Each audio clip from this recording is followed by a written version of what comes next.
Now, folks, the Dallas Morning News on October 1st, 1989, published this story. Anglican leader calls for unity under Pope. The byline is Associated Press. Rome, Anglican leader Archbishop Robert Runcie called Saturday for all Christians to accept the Roman Catholic Pope as a common leader presiding in love. For the Universal Church, I renew the plea, he said. Could not all Christians come to reconsider the kind of primacy the Bishop of Rome, the Pope, exercised within the early church? Again, folks, that was in the Dallas Morning News, October 1st, 1989. This story appeared in the Bakersfield Californian, August 27th, 1989. Baptist and Catholic theologians find common ground. Associated Press, New York. Southern Baptists and Roman Catholics, the nation's two largest denominations, generally have been regarded as doctrinally far apart, but their scholars find they basically agree. The 163-page report is seen as the most full-scale mutual examination of respective positions of the two traditions. Achieving it was an unprecedented experience for Southern Baptists, commonly averse to ecumenical affairs.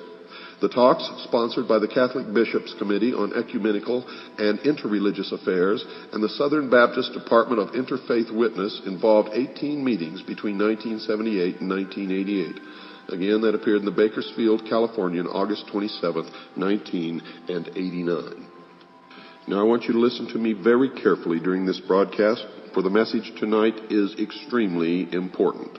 And understand that I am not attacking Catholics or anyone else.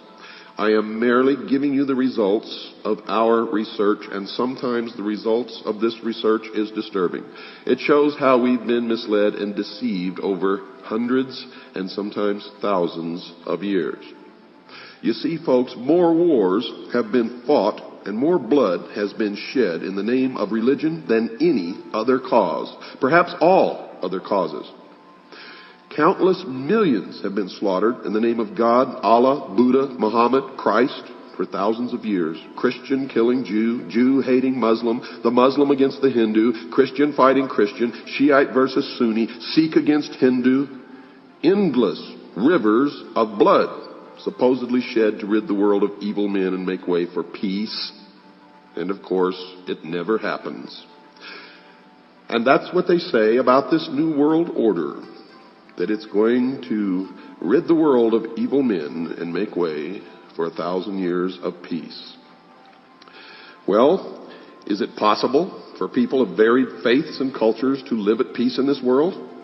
When one considers the fragmentation and division even among Christians or the never-ending conflict between Palestinian and Jew, prospects for peace seem very, very dim. Some, aware of the dark record of history, would abolish all religion. Some would combine all religion, as is the intent in the New World Order, and anyone who refused will simply be exterminated. Today, something unmatched in history is taking place. Leading statesmen and religious leaders are proposing a new world order.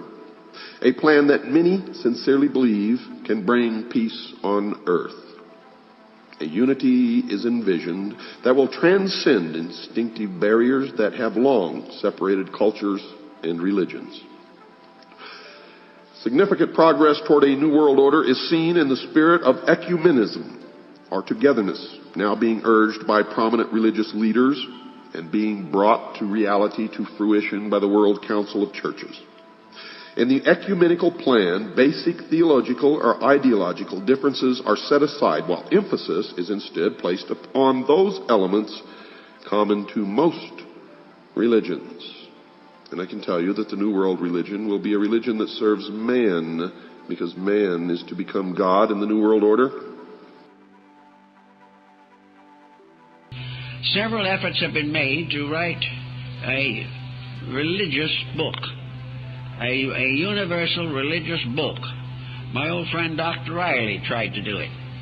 He called it a Bible of the World, in which the best sections of all sacred books are brought together. This was a very noble experiment. Many profited by it, but it was not strong enough to move the situation in the direction that it has to go. the constant effort of these different beliefs to dominate each other is not consistent with the future well-being of humanity. No one wants to take these beliefs away from them, but it is necessary that they also hold strong enough beliefs in common to make possible a close fraternization and a complete cooperation with the cause of world peace and the improvement of the social condition. This goes back again to the mystical aspects of the early church, as found perhaps best in Neoplatonism and in the doctrines of the Gnosis of Valentinus and Basilides. These recognized a great chemistry, a kind of alchemy, and the alchemist had it. That was the transformation of human nature. The old beliefs of the mystics, both Christian and non-Christian, have descended into Europe through the great teachings of men like Bamy and Paracelsus and Lully and other great leaders of mystical thought. A deeper meaning that the real problem is the transmutation of human nature, and that the transformation or universal reformation of humanity is the only solution to our problem. This was the original problem of the Gnosis and was one of the earliest problems of Christianity.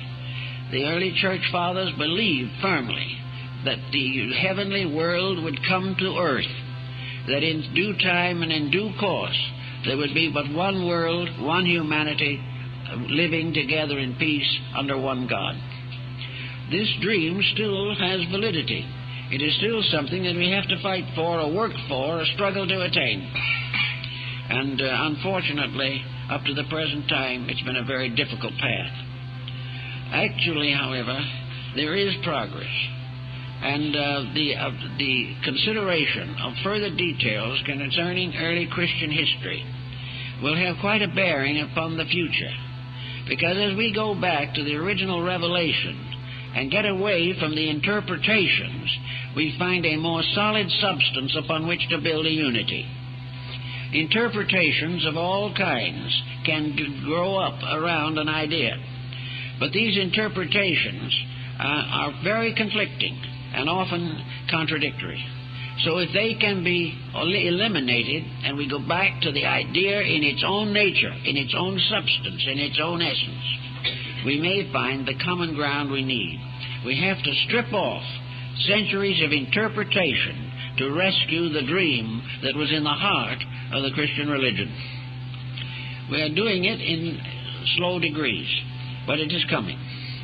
And when the time comes for it to really play its vital role in the reorganization of human society, it is only reasonable to hope that it will unite with all other faiths in the common purpose for which they all stand, and will not hesitate simply because another faith has a different name.